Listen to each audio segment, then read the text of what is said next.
Welcome to Slapshot Podcast, episode number 69. I'm your host, Christopher Morais. Thank you for being here. Thank you for hanging out. Welcome in, baby. Hey, we got a good one today. We are NHL season's right around the corner, fam. I can't tell you how excited I am about it. It's right there. It's there. Can you smell that? Yeah. The NHL season is around the corner. We are less than like 3 weeks away. Training camps are just opening up. It's the best time of the year, right? We got a jam-packed episode today, of course. We got lots of things that we got to talk about, okay? First, as always, if you have found yourself in here by accident, thanks to the YouTube algorithm, hey, thanks for being here. Why don't you go ahead, okay? Just give yourself a round of applause. Thank you for being here. Thanks for hanging out. You want to come back here on YouTube, hit the sub button and ring the bell, okay? Thank you very much. On Twitter, you can follow the podcast at Slapshot Podcast. You can follow me on Twitter at FuzzyChris91. You can get the podcast on Spotify. You can get it on Podbean. You can get it on Apple Podcasts, Google Podcasts, literally anywhere you want. If you head over to Slapshot Podcast on Twitter, click the link tree. Everywhere you get the podcast, subscribe, like, do all that fun stuff. All right, we got lots of things to talk about. Then we're going to play Puckdoku. I swear I'm going to get it at some point. I'm hoping to get a little bit better. I'm still not going to cheat, but I'm getting close to it.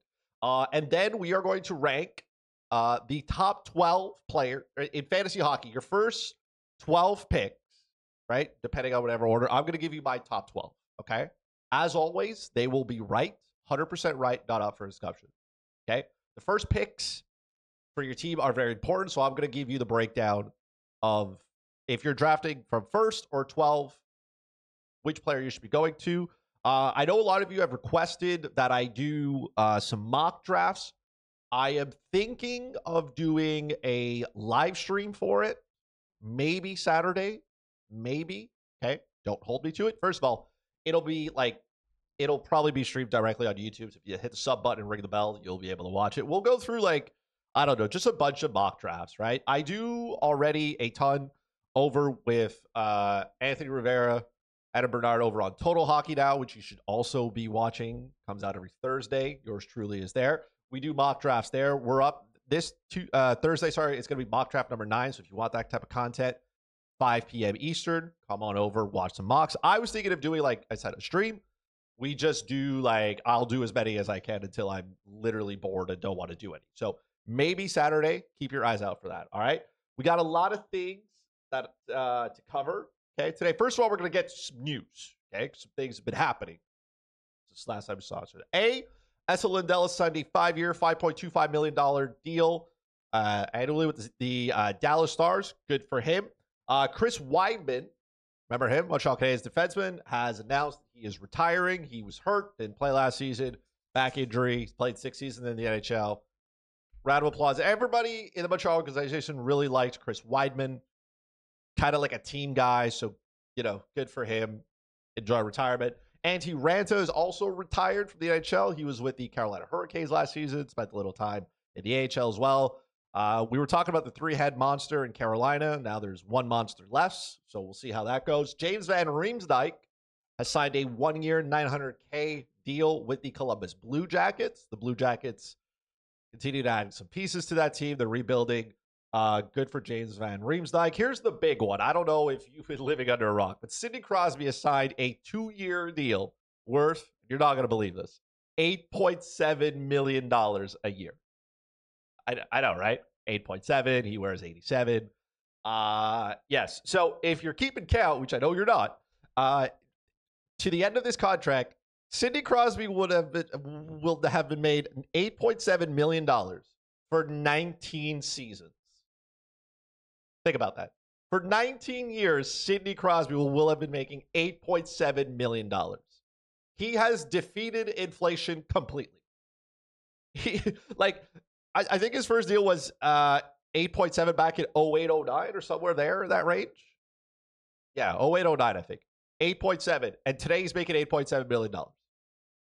He is the Arizona iced tea of hockey. His price stays consistent. Now, obviously, Sidney Crosby could have made a lot more money than $8.7 million, right? According to Dom Lucenich over at The Athletic, Sidney Crosby has left on the table for his career, $43 million on the table. I could never leave $43 million on the table, but it is what it is. And his contract presently that he signed is projected to have, it's supposed to have a cap hit of about 10.3. That's what he's probably worth. So taking 8.7 is obviously an extremely team-friendly deal. So when we talk about team-friendly deals, that's what it is. Leon Draisaitl didn't take a team-friendly deal. Sidney Crosby took a team-player deal. And good for him. Now, you've obviously heard me say this a lot, right? I am all for players going out to get their bag. Get your money. You only play hockey for a little bit. Go out, get paid. You know what? Live your best life. Sidney Crosby wants to take less, by all means. You do whatever Sidney Crosby wants. You kind of give him a check. You say, hey, man, what's the number? He wanted $8.7 million. He clearly felt that giving the Penguins that cap flexibility is going to help them both in the short term, both in the long term, to help keep this team competitive. So, you know, good for Sid for saying, hey, man, this is all I need to be happy. This is what I want to continue to do. And again, I as a hockey player, I am definitely superstitious, right? Not a little stitious, superstitious. And hockey players clearly are the same. You cannot tell me otherwise. Like 87, right? He's born August 7th, 1987. $8.7 million. I just love it. I just love it. So good for Sidney Crosby. That was the news. Kind of got all caught up here. We're good. All right. Let's move to what I know most of you are rooting for.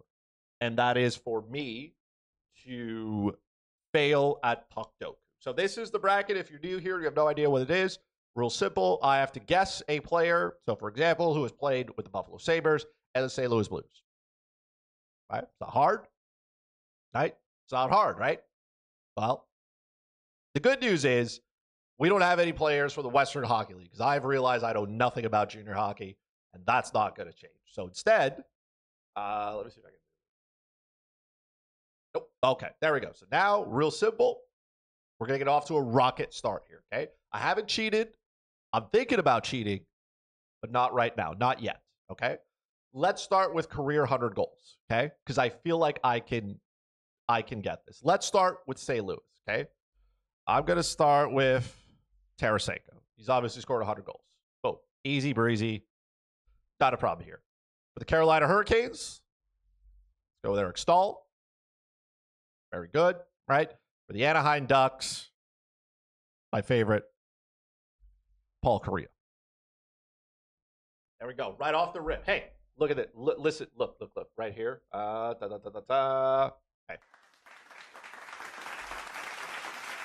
I am 3 for 9 right off the rip. I mean,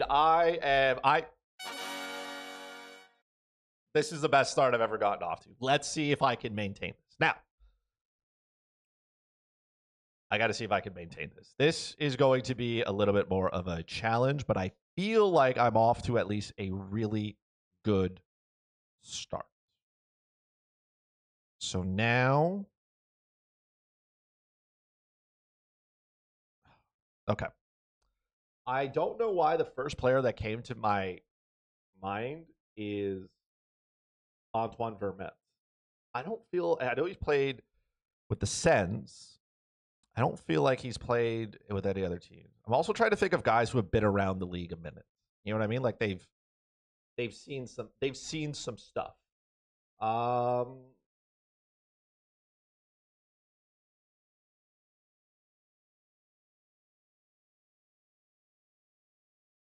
Did Anthony Duclair play with the Ducks? No, he didn't. All right. Bad start now. Good start. Now this is the part where I start to struggle a little bit, okay? I'm trying to, man, St. Louis and Buffalo, I feel like that's going to be an old one. I'm thinking of Marco Scandella, but I don't think he played in Buffalo.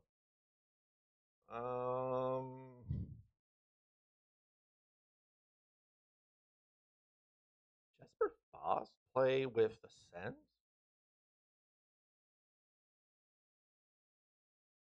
I don't remember. All right, I'm trying not to cheat, okay? Trying not to cheat. I haven't cheated. This is probably, again, the best start we've ever gotten off to. I think I got 3 last time, so this is already much better. It's a win no matter what in my books, but we have some work to do here, okay? Watch this be like some of the stupidest things ever that I'm not going to be able to get. Here's the problem though. The Anaheim Ducks and Buffalo. I don't like. I'm trying to think of a player that's played. Ilya Lyubushkin. Ilya Lyubushkin here. Okay, good. I don't know. The only reason I know that is because I played enough DFS and Ilya Lyubushkin block shots. All right, very good. We got a chance here. We're almost halfway there. Almost halfway there. Can I get the Ducks and the Sens out of the way here? Oh, Bobby Ryan. Oh, now we're cooking. Now we're cooking. Okay, let me lock in here. Now we're cooking. Good job. Yeah, look at me rolling here. Of course, Bobby Ryan. Okay. Now I got to think of Carolina and Ottawa. Carolina and Ottawa. Carolina and Buffalo.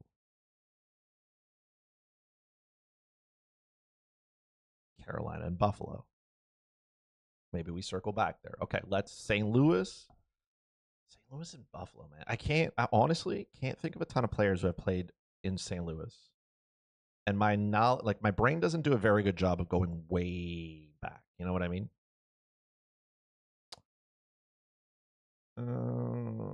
Thinking, no, not the Shens. Oh, man.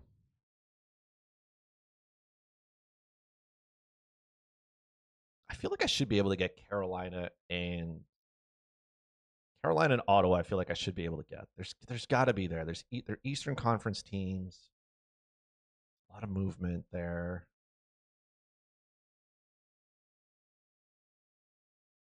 I'm trying to think of players who have played in Carolina. That's always a process for me. Carolina.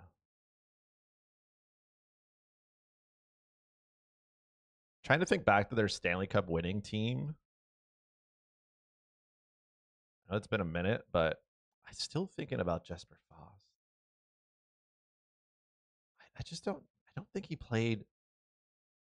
I don't think he played in Ottawa. There's no way he played in Ottawa, right? There's no way. Carolina and Buffalo, I feel like it's going to be tough. I don't feel like I know a lot of Buffalo players.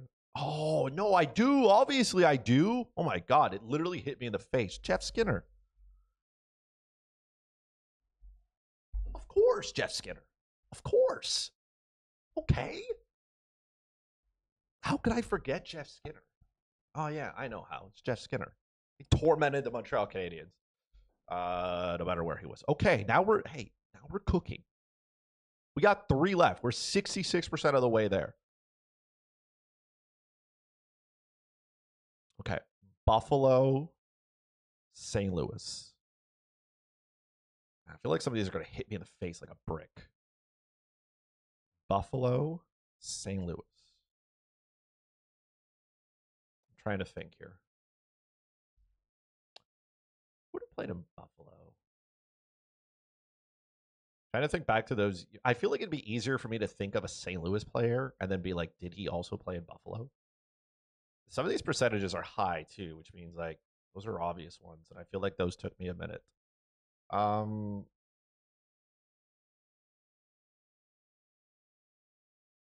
Thinking of Brad May, but I feel like that's not.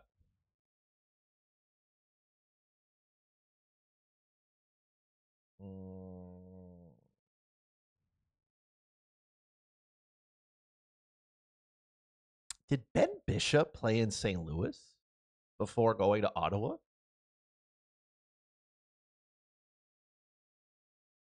Am I going to lose this on Ben Bishop, though? Like that odds?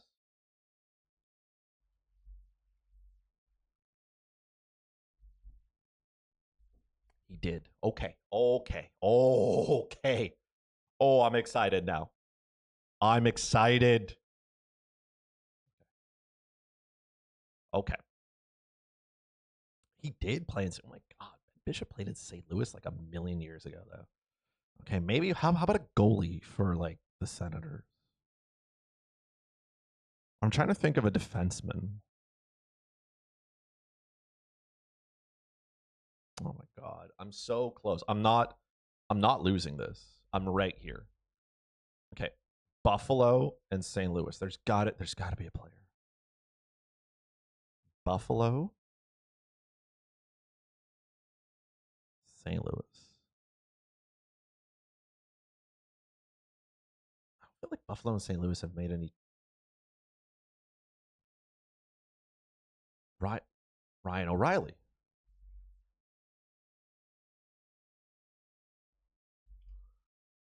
Ryan O'Reilly. Ryan O'Reilly. Of course. Okay. Okay.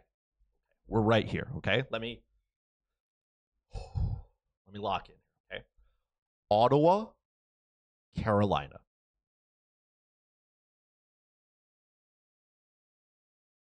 Ottawa, Carolina.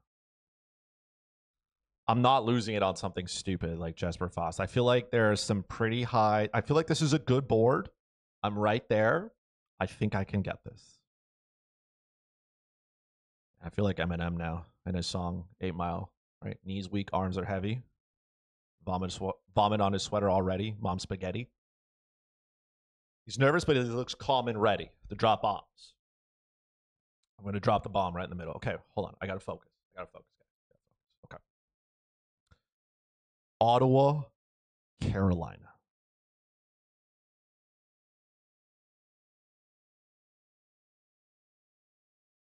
Oh, you know what was? No, he didn't play in Carolina. I was going to say Vladimir Tarasenko. He played. No, he didn't. A, I used him already, but B, he played in Florida. Carolina and Ottawa. No, I'm thinking of Eric Cole. He didn't play there.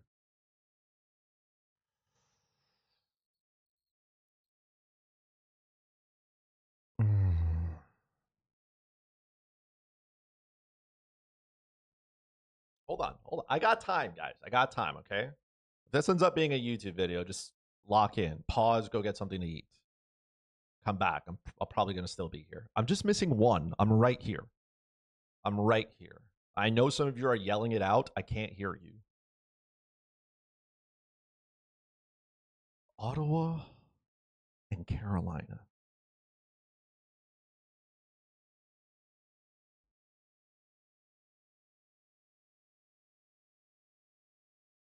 Antti Raanta didn't play with the Sens.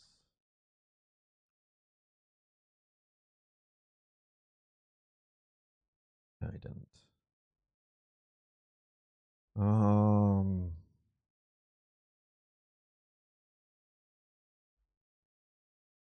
Carolina Hurricanes have been so consistent though for so long. I feel like they haven't made like a ton of trades. The Senators have sold like so many pieces.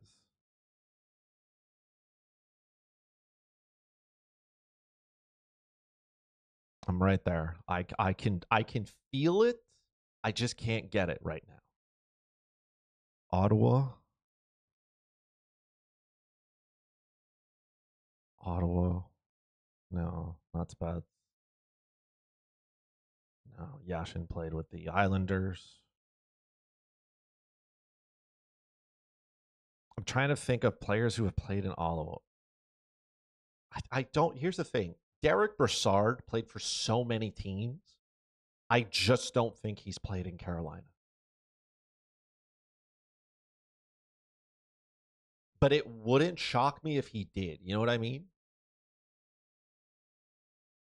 Or like someone like Keith Kincaid. You know what I mean? Like these are guys who have been around so many teams. I just can't. I just don't know if they've played for like those two teams at the same time at least one game. I'm also trying to think of players that have gone from like Carolina to like Ottawa via trade, but like they could have played in either team and then like signed as free agents as well.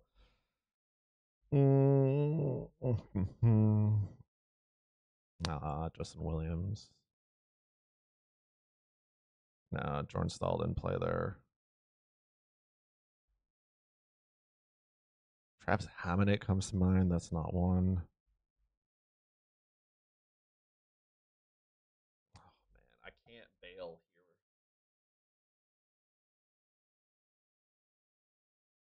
I can't bail here, and I don't want to cheat. You know what I mean? Like I'm so close. I'm so close, yet I'm so far as well.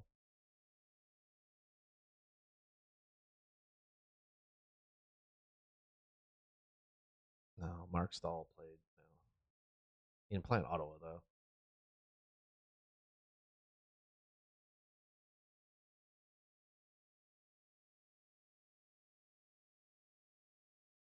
Guys like Eric Cole.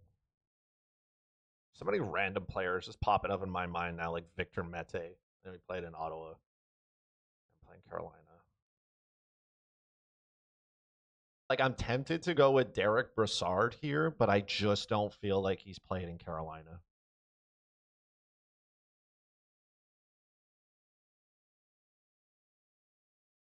I feel like he played in Ottawa, that I know.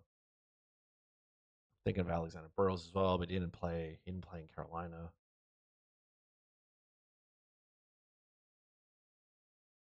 Rob Brendamore came to mind. Obviously didn't play in Ottawa.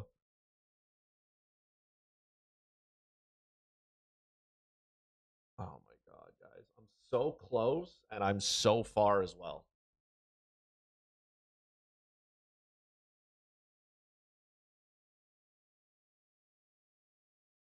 My heart is pounding right now. Because I'm so close. Oh man. I don't care how long this takes. Settle in. All right. Grab yourself some popcorn. Um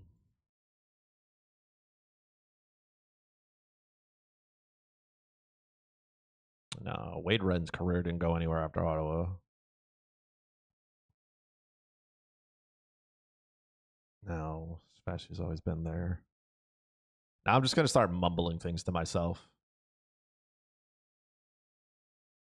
Um oh my god. This is gonna torment me. If I don't get this, I'm gonna torment myself.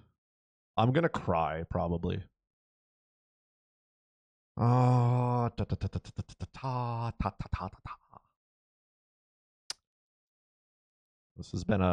been stuck here for a minute now. I think it's been like 7 minutes. I know, riveting. Um, the Derek Brassard.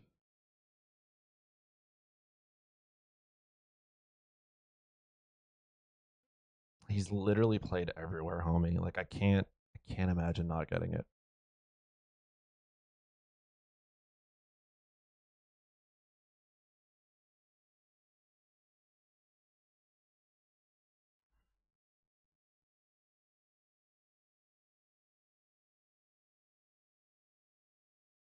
Can I think of any defensemen that have played like in Ottawa and in Carolina?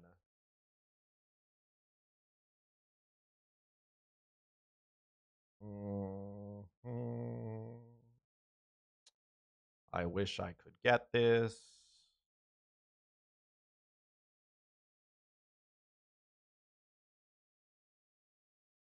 I wish I could get this, and I feel like I'm not.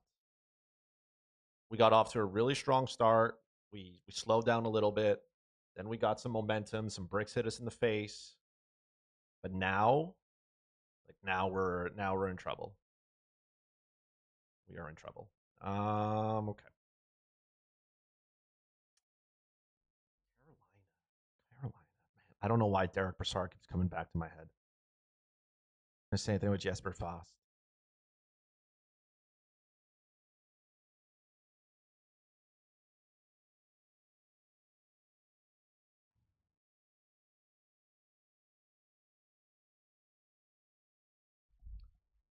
We just go with Derek Brassard here. What about like?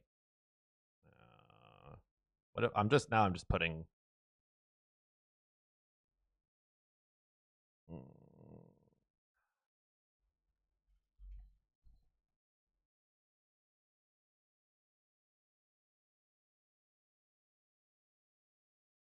From 2007 to 2023, though, like that's a minute. You know what I mean? That's someone who's been around a minute. You know what I mean? Oh my god.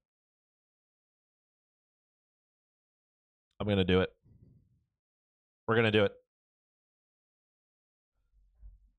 No. Oh.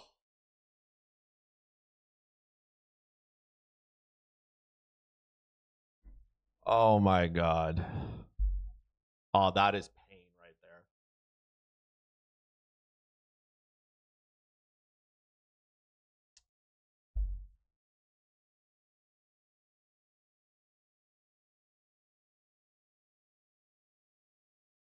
Ryan Dzingel. Oh.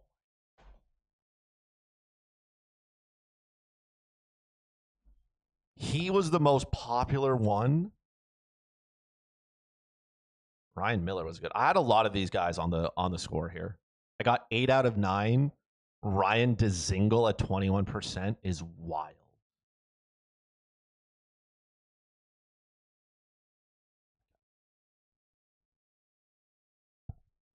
Okay.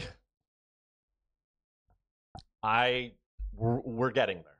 We're getting there. That is honestly,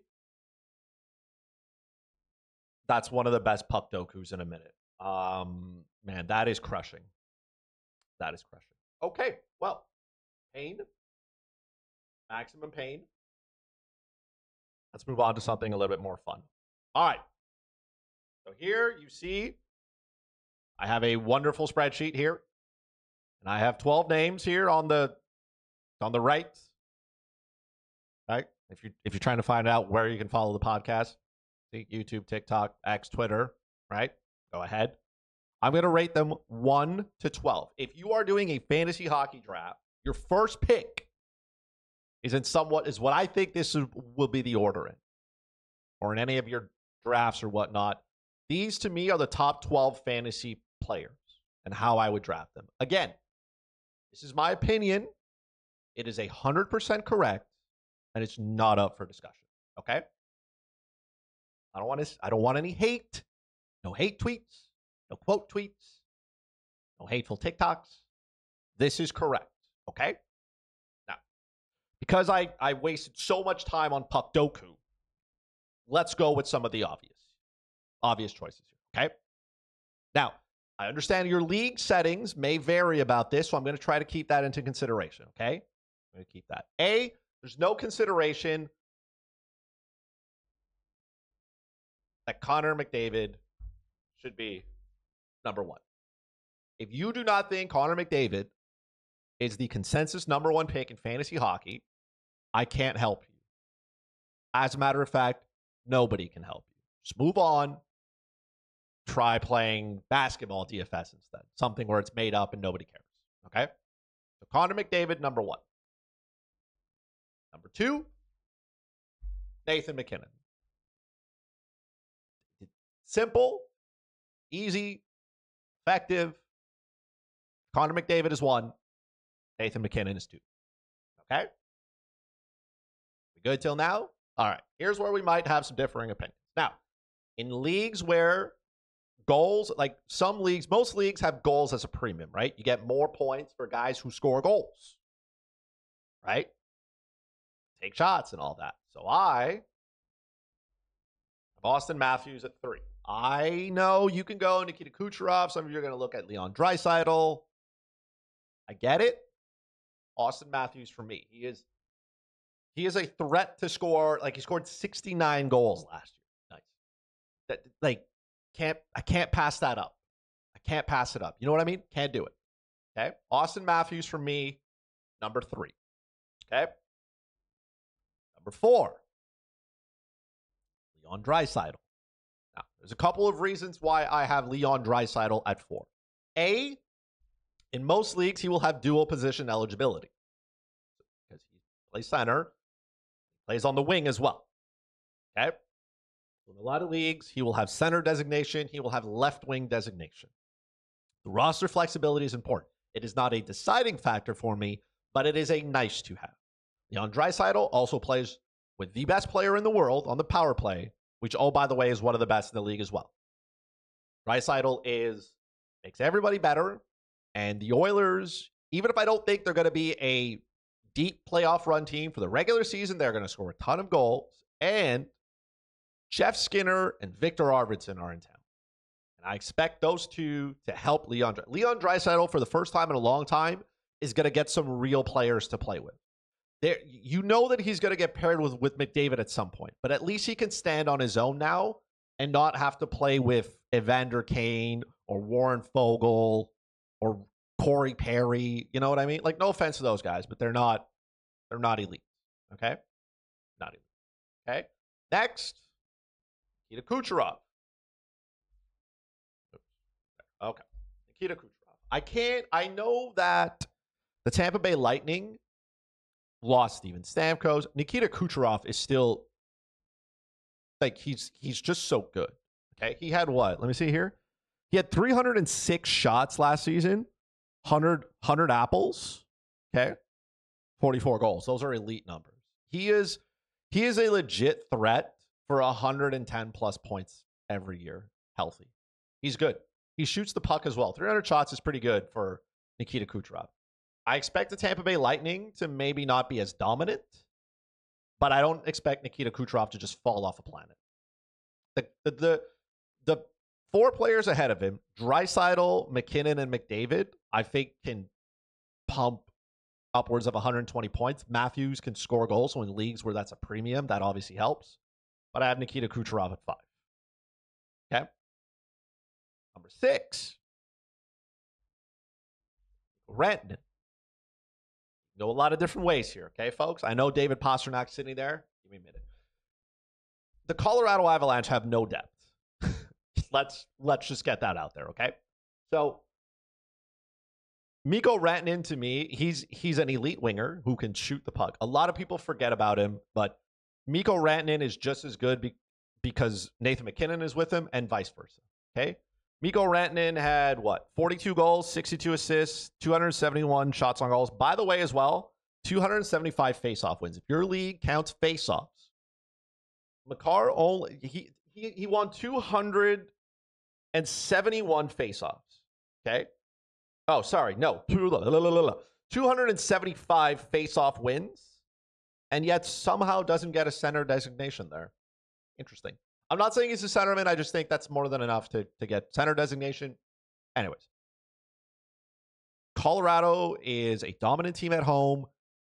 They don't have, I don't know the health of Gabriel Landeskog. Who knows if he plays? Good luck finding out whatever's happened to Valeri Nichushkin and when he may play again. So the depth's not there for Colorado. Those two are going to be on the ice a ton. Mikko Rantanen can flirt with 100 points, 50 goals. It's not hard. Okay? It's not hard. Next, David Pastrnak, 7. David Pastrnak is pretty good. How did he do last year? 47 points, 63 assists. It's pretty good. The thing, obviously, Pastrnak doesn't hit, doesn't block shots, doesn't face off anything. It's good. It's good. 47 goals, right? If he's close to 100 points, good. I just don't think the Boston Bruins are a very elite hockey team. Can I just be honest with you guys? So, it is what it is. Okay? Number 8. Kirill Kaprizov. Look, I am a big fan of Kirill Kaprizov. I also think the Minnesota Wild are a little bit underrated. Okay? Kirill Kaprizov is, I think, just a tad away from 50 goals and 100 points. How many did he have last year? 46 goals, 50 assists, 277 shots. It's fine. Same thing. Doesn't hit, doesn't really block shots. But I feel like of all those teams right now, all the teams above these guys here, the Minnesota Wild are probably the worst offensive team. But I think there's players that are developing and they're going to get better.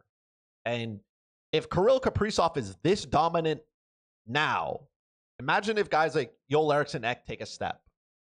Marco Rossi take a step, right? Imagine if those guys get even better. Like Kirill Kaprizov is right there. I would like to see him shoot. Oh, Matt Boley as well. Imagine he take, I would like to see Kirill shoot the puck more, but I'm perfectly okay with him being there. Okay. Number 9, JT Miller. Okay. I am old enough to remember a time in life when I could get JT Miller in like the 3rd, 4th round. And now you can't do that anymore. JT Miller is the definition right now of a stat stuffer. There isn't anything he doesn't do well. Okay. JT Miller had 37 goals, 66 assists. Okay. 40 power play points. 194 shots on goal is not great, but it is what it is. Here's the difference, though. 823 faceoff wins, 217 hits with 61 block shots. 217 hits. If you're in a league where hits count, there is no player more elite than JT Miller. I get that some of you are saying, Chris, what about Matthew Tkachuk? What about Brady Tkachuk? Great players. They are very good. They are not better than JT Miller. JT Miller also, dual position eligibility. I don't know how good the Vancouver Canucks are going to be this year, but I know JT Miller is going to be part of it. He's elite. There's no two ways around it. He deserves to be a top 10. That's it. Number 10, Cale Makar. There's no two ways around it, fellas and ladies. Cale Makar is the best fantasy hockey defenseman this year. Am I telling you something you haven't heard? Now, I know some of you are against taking a defenseman this early. I get it. Okay? Now, you're looking at this list, you're saying, Chris, you have 3 Colorado Avalanche in the top 10. Yeah, I do. Because that's how good I think the Colorado Avalanche, those 3 players are. Because after those 3, you're not going to get a bunch after that until, some rounds later rounds. You're going to be fishing, right? It's not the Casey Middlestat, it's not the Arturi Lekkonens or the Jonathan Drouin. Nothing against Devon Taves, but you know what I mean? Cale Makar is elite. 21 goals for a defenseman, which is elite. Okay. 69 assists last year. That's 90 points from a defenseman. Okay. 90. If you're going to take a player who's going to get 100 points as a forward, right? 90 points for a defenseman on an elite 5-player team, basically. That's what the Colorado Avalanche are. Cale Makar is worth it to me. Now, I get it. Look, 231 shots on goal, pretty good. 148 block shots. That's pretty good for a defenseman who consistently has the puck on his stick. Cale Makar, it's hard to block shots if the puck's on your stick, right? And he plays a ton of minutes. He is good enough. He deserves to be a top 10 pick. There's no two ways around it, folks. There's no two ways around it. He is elite. I have been trying now in the Total Hockey Now mock drafts to draft Cale Makar around this spot, or I get greedy sometimes. I try to get him on the turn. I'm 1 for 7. We've done what? 7 mock drafts on that pod? I've gotten him only once. So a lot of you that watch that are starting to get caught up. And now I want the Slapshot podcast community to get caught up here, okay? Cale Makar is elite. You cannot get another Cale Makar, okay? Leon Draisaitl, Nikita Kucherov, Mikko Rantanen, David Pastrnak, Hiroki Priestov, those are really good players, right? But can I get a 90-point player in the 2nd round? Yes. Can I get a 90-point defenseman in the 2nd round? No. A defenseman that averages over a point per game is 3 standard deviations positive on the bell curve. Those are unicorns. Can't get 2 of those. Okay? So give me Cale Makar. All right? Now, 11. Artemi Panarin. I know it's a little bit lower, Ranger fans. I get it. Okay? He had a great season. Artemi Panarin had 49 goals, 71 assists, 44 power play points, 303 shots on goal. Okay? Obviously, he doesn't hit. He doesn't block shots. That's fine. the goal total is high. 49 goals for him is up there. And I believe that the New York Rangers have a very good team, but the 300 shots is kind of what stands out for me here. I don't know if he can replicate that. And if he's not shooting as much, he's obviously not scoring a lot of goals, as many goals. Do I think Artemi Panarin can get 100 points? Yes. Do I think it's like 20 goals, 80 assists, kind of 100 points? Yeah, I do. I don't think he's going to get 110, 115. I also don't think he can sustain that level, that shot volume. Like, the Rangers have some quality guys on that team that can shoot the puck. You know what I mean? So I just, and again, I know the hits and the block shots. He's the one position designation. Those are all minimal things, but package them together, it kind of matters a little bit. I just don't see Artemi Panarin this year having to step up on any of those 10 guys that I just listed above. It's as simple as that. If I was given the opportunity to say, do I want Mikko Rantanen or Artemi Panarin? It's Mikko Rantanen. Do I want David Pastrnak or Panarin? Pastrnak. Kaprizov or Panarin? Kaprizov. You know what I mean? Like, I just think maybe Panarin, some of those numbers are outliers. Specifically the goals, specifically the shots. If those come down, then he's not hitting the ceiling. So, like, if you're drafting him where he's going now, which is he's 6th overall rank, I feel like you're shooting for something that he may not get again. I'm not saying he's going to be bad. I still think he should be a first-round pick, but probably in the later rounds. Not in the upper part here. Okay? Number 12, Jack Hughes. Now, there are a lot of ways you can go around with this, okay? I get it. Leaf fans, you're mad that Willie Nylander's not on this list, okay? I get it, okay? There's a couple of things here. It's not that I don't think Willie Nylander or Matthew Tkachuk or any of those guys can't do it, okay? I believe that they can. And to a certain extent, maybe guys like Matthew and Brady Tkachuk, depending on your league settings, again, because they hit, probably adds a little more. Jack Hughes is throwing his weight around, okay? Jack Hughes had himself a down year here. Where did he had what? 27 goals, 47 assists. Fine. 274 shots. He was hurt. The Devils had so many injuries last year. Like, this team should have been better, and they weren't, right? Nico Hischier missed time. Dougie Hamilton missed time. I mean, when this team is healthy, they're lethal, right? Timo Meier's part of this team as well. I know, what is it? I think Luke Hughes needs surgery. He's going to be out for a minute. But now they go out. They get Jacob Markstrom, good goalie. To me, Jack Hughes has the upside. This is a guy who can easily eclipse 110 points on that New Jersey team. He also gets to play in the Metro. Okay, the Metropolitan Division is not good. Okay, not good. So he's going to get to play some below-average teams a lot. That helps out as well. Dual position eligibility is nice. He shoots the puck. He's crafty. I think the Devils' power play can be good. If somebody is going to discredit Jack and say, hey, man, I'm worried about his injuries.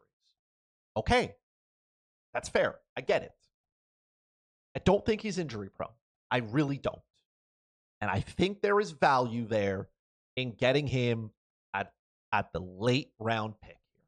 I can understand. I couldn't put him ahead of Artemi Panarin because, like, they're kind of similar, and maybe Panarin can do it. Like, he can reach, right? He could maybe get to that. He could maybe replicate that. But I think Jack Hughes can hit 115 points if everything goes as planned. Now, that's a big if. I understand that. But if everything goes as planned, I do think that Jack Hughes can be that guy. Okay? He's elite, man. He's elite. The players that he plays with are elite as well. The Devils, with Sheldon Keefe now, this should be a high-tempo offense team. You should see them possessing the puck for the majority of the game, and just smashing everything on the way there. High offense, lots of shots, creating chances. Hughes is quick. I get that he's small, and again, like hits and block shots. It is what it is. These elite guys don't do that, right? It's nice to have guys like JT Miller, but not everybody's JT Miller. So Jack Hughes is going to go out here and throw his weight around. I do think that he can eclipse 300 shots, probably closer to 325. That's what I would hope. Kind of the 4 or 5 shot a game range there. That would be good. That's where he should be. But his health is pending, right? I understand some of you want to have some reserves. I'm a Jack Hughes fan. No doubt about it. I couldn't leave him out of the top 12. If it's between him and Willie Nylander, not that Willie Nylander can't score, but I like Jack Hughes for those reasons. I think he can have a 115-point ceiling, right? I think that's probably like up there. Dual position eligibility helps because roster flexibility is important. You need it so you can fit all the guys into your lineups on those busy Saturday nights, okay? Let's go through this list again. Okay, you got Connor McDavid at 1, Nathan McKinnon, Austin Matthews, Leon Draisaitl, Nikita Kucherov, Mikko Rantanen, David Pastrnak, Kirill Kaprizov, JT Miller, Cale Makar, Artemi Panarin, Jack Hughes. That is my list. As always, it is 100% correct. All right, don't at me. 100% correct. Now you know. All right. Those are the top 12 for me in fantasy hockey at the draft. Pick whichever round you're in. That's the player you should be targeting. And that, ladies and gentlemen, brings us to the end of the podcast. As always, thank you so much for hanging out. Thank you so much for being here. I appreciate all of you. If you haven't already and you're on YouTube, please like the video. Okay. Subscribe. Ring the bell. Okay. So you can get notified when stuff goes live again. Follow the TikTok. Slapshot Podcast. Obviously, good TikTok. Some nice little, nice, cute little videos. Obviously, myself on Twitter at Slapshot. Myself on Twitter at FuzzyChris91. The podcast on Twitter at Slapshot Podcast. If you missed it at the top of the hour, basically, I said, hey, we might do a live stream on Saturday. So if you press the bell, you'll get a notification on your phone that says Slapshot Podcast is live, and you can watch as we do some mock drafts. We crack open some cold ones and watch me get sniped. Okay, so we might do that. Lock in. All right. This has been fun. I've had a great time. We will be back next week. Okay. And we'll look at something else. Maybe I'll do as well just one mock draft because we have time. Maybe I'll finally solve Puckdoku. All right. But as always, thank you so much for hanging out with me. I appreciate you all being here. I love you. The hockey season's just around the corner. You guys are the best. Have yourself a great evening. We're going to see each other next week. All right.